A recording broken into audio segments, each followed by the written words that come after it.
Okay, in this lecture, we're going to cover if-then-else statements. Now, these are really powerful ways to basically test for conditions in Microsoft Excel and are frequently used in building formulas. Now, this is a slight evolution of what we've been covering already, because we've gone through quite a lot of formulas, we've covered different types of formulas, nested formulas. Now, the next step from that is basically using formulas in conjunction with if-then-else statements. Now, once you get through this bit, you will quickly start to see just how useful Excel formulas can be when it comes to performing operations on your data. Okay, so before we look at the formula syntax, we're just going to overview basically the general gist of what an if-then-else statement is.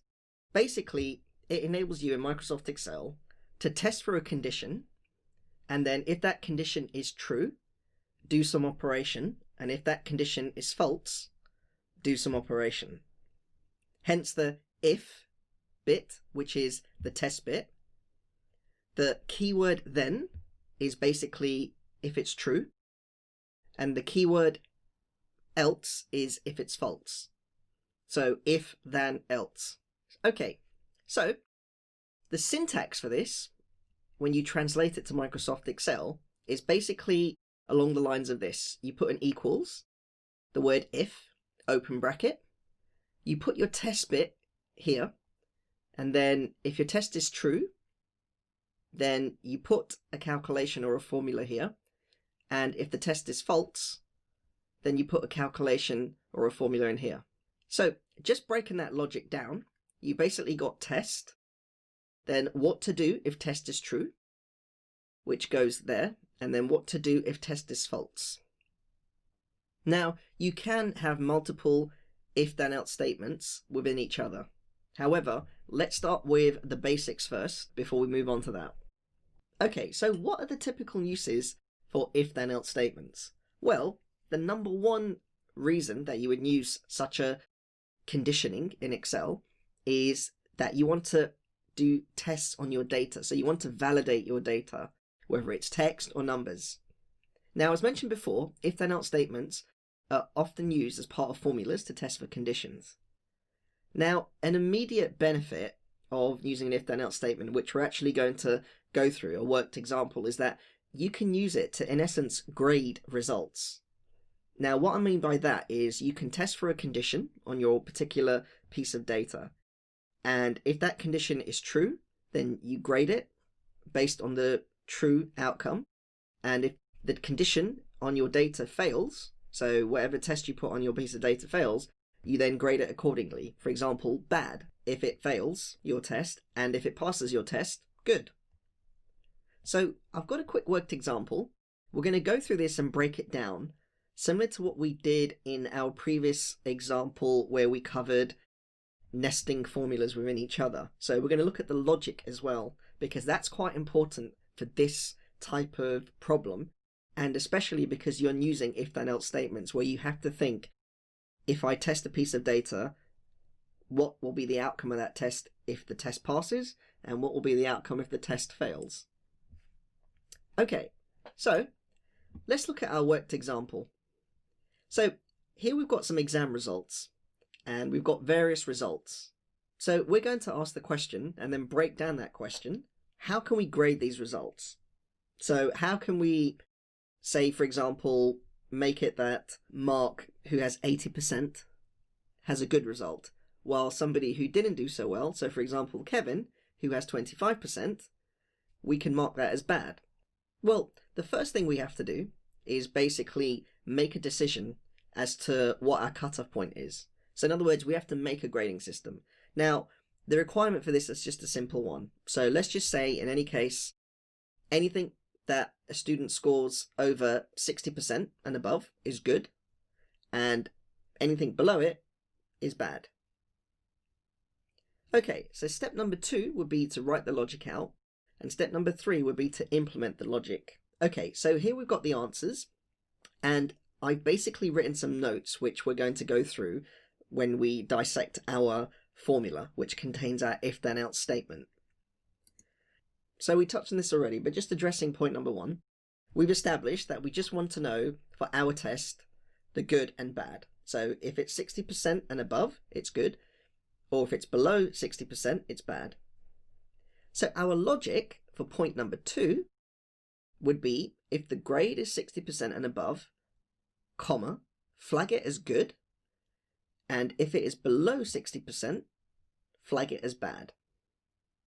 Okay, so step number 3 is implement the logic in Microsoft Excel. So here is our version of the logic implemented in a formula. So let's take a look at our formula notes.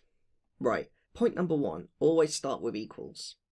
Okay, so you should be familiar with this already by now when it comes to formulas, that when you do type one out, because this is a formula as well, which is using if then else statements, you start with an equals.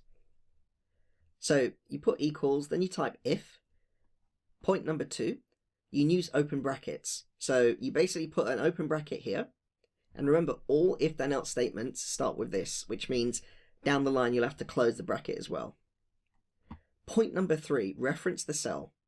Now, because we've got a couple of exam results from students, make sure your actual cell referencing is relative. So make sure it's not fixed. Step number 4, make sure we use the greater than or equal to operator, which is basically this combination of two symbols here. Now, why are we doing greater than or equal to? Well, we said earlier that for our logic, if the grade is 60% and above, flag it as good. So we're including that 60% as part of our good bit. So that's the reason we do greater than or equals to. Okay, step number 5, make sure you use the percentage sign since it's a percentage. Now, this is an important one, folks. If you don't use the percentage sign, Excel won't give you the right results. The reason being is because percentages, for example, 60%, you convert that to a number, as into a decimal number, it's 0.6. So if you leave off the percentage sign, you'll basically be having a test which says if C27 is greater than or equal to 60, which it will be because 60 is way, way, way greater than 0.6. So in other words, all your results, all your students will actually get bad results. They'll actually get that as bad because the test would have failed. So you don't want to do that. So always remember to match the corresponding numeric measurement. So in this case it's percentage, so you put the percentage symbol. Okay, so after that you then put comma, and you then have to put in what to do if this test equals to true.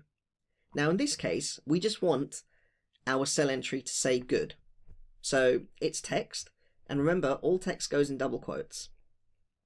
Then you put another comma, and this is for your outcome if it's false. Again, we just want text to say it's bad, so we put double quotes.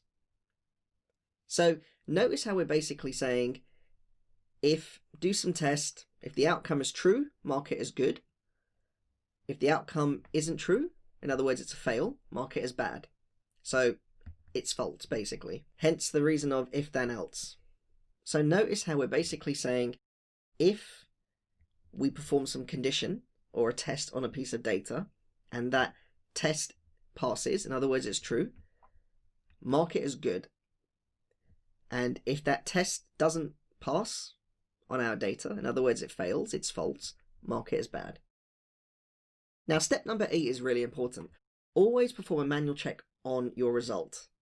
So if you got a couple of results, just take one, work out the outcome manually, and then use it to test your formula.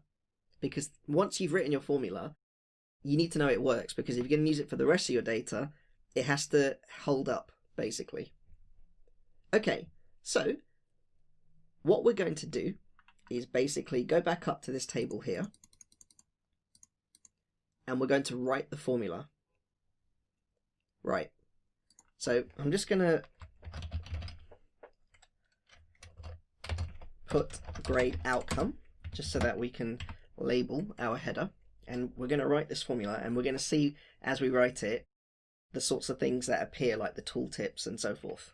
So we start off with equals,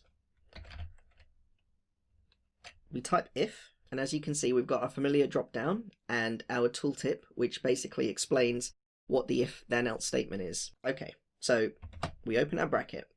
Now you can see our three parameters. The first is logical test, the second is value of true, and the third is value of false. Right, so let's write our test.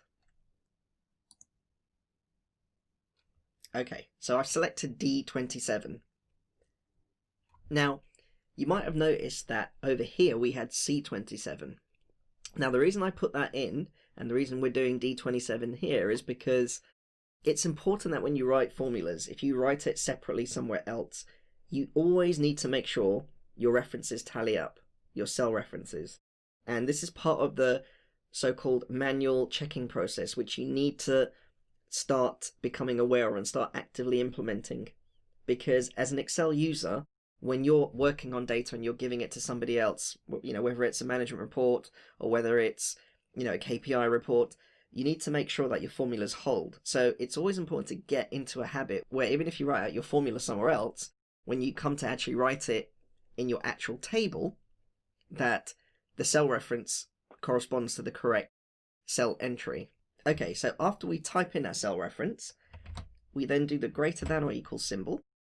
We type in 60%. Then we press comma, which gets us to value if true. In other words, what to do if our cell entry passes our test. So we want the word good. Then onto our false bit. Let me just write bad. Right, now I'm going to close the bracket. Right, so that's our formula written out. Okay, so I'm going to press enter. And there you can see we've got our first result. Mark 80% and his grade outcome is good. Now, as a manual check, we can verify that. 80% is over 60%. So it's marked as good. Okay, so I'm just going to drag this down. There. And you can see that our formula has been updated to reference the corresponding cells, because remember, our cell reference is relative.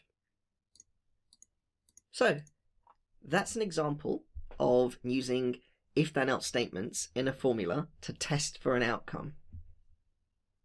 Now, I'm sure you can see initially that this is actually really handy, because now you can write formulas where you can explore an outcome if it's true and an outcome if it's false. So you can now start to build more powerful formulas. Now, we're going to look at a couple of more examples and break it down, just like we've done now, just to get you familiar with everything.